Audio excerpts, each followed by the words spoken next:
এই ছেলে, তোমার বাপকে নিয়ে কথা এসেছে, তোমার বাপের বিবাহ করা ঠিক হয়নি, বিবাহ করলে ক্ষমতা লাগে।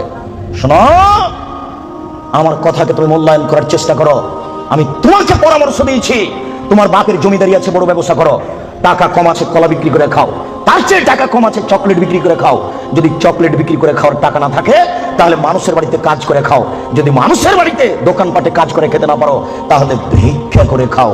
ভিক্ষা করার টাকা দিয়ে চাউল কিনে ভাত খেয়ে ইবাদত কবুল হবে। শোনো, আমি ভিক্ষা করতে বলিনি, এটা শেষ স্তর। ভিক্ষা করা টাকা দিয়ে চাউল কিনে ভাত খেয়ে ইবাদত কবুল হবে।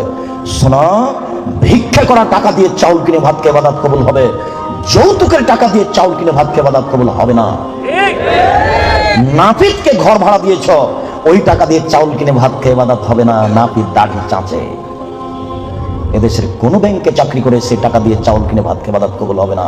তুমি ধর্মকে পাগল মনে করো না কিছু। শোনো, কোন এনজিওতে চাকরি করে সে টাকা দিয়ে চাউল কিনে ভাত খেয়ে ইবাদত কবুল হবে না।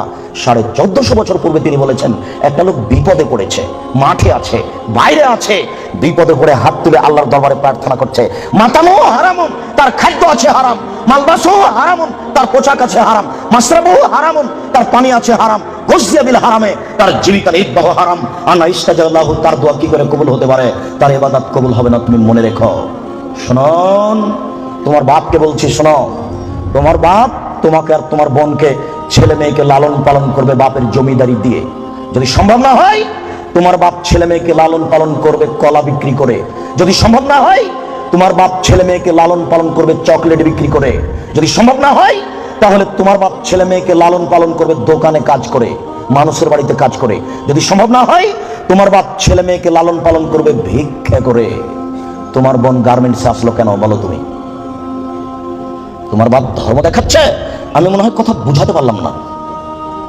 তোমার বাপ তোমাকে আর তোমার বোনকে কিভাবে লালন পালন করবে শেষ পর্যন্ত? ভিক্ষা করে। তারপরে তোমার বোন গার্মেন্টসে আসতে পারে না। আমি বুঝাতে পারলাম না। তোমার বাপ শেষ পর্যন্ত তোমাকে আর তোমার বোনকে কি করে খাওয়াবে? ভিক্ষা করে।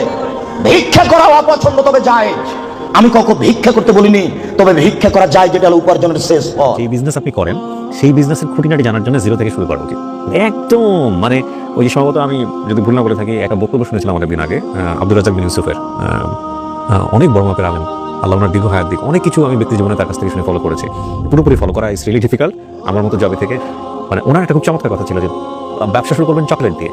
এখন এইটাকে না আপনি চকলেট মনে করলে হবে না, এটাকে উনি বুঝাইছেন যে আপনি কোন লেভেল থেকে শুরু করবেন। আপনাকে শুরু করতে হবে একেবারে মানে ওই যে পথে ঘাটে মাঠে ঘাটে সব জায়গায় হেঁটেছে না, এখন উনি জানে যে ওই জায়গাটায় যদি একজন লোককে উনি নিয়োগ দেয়, লাইক ওই যে দুধ বিক্রি করার জন্য, এবং সে যদি কোনো রকম 2 নম্বরই করে ওখানে, তাহলে উনি বুঝতে পারবে যে এই লোকটা যে কথাটা বলছে এটা আসলে সঠিক বলছে, কারণ ওই কাজটা সে করেছে।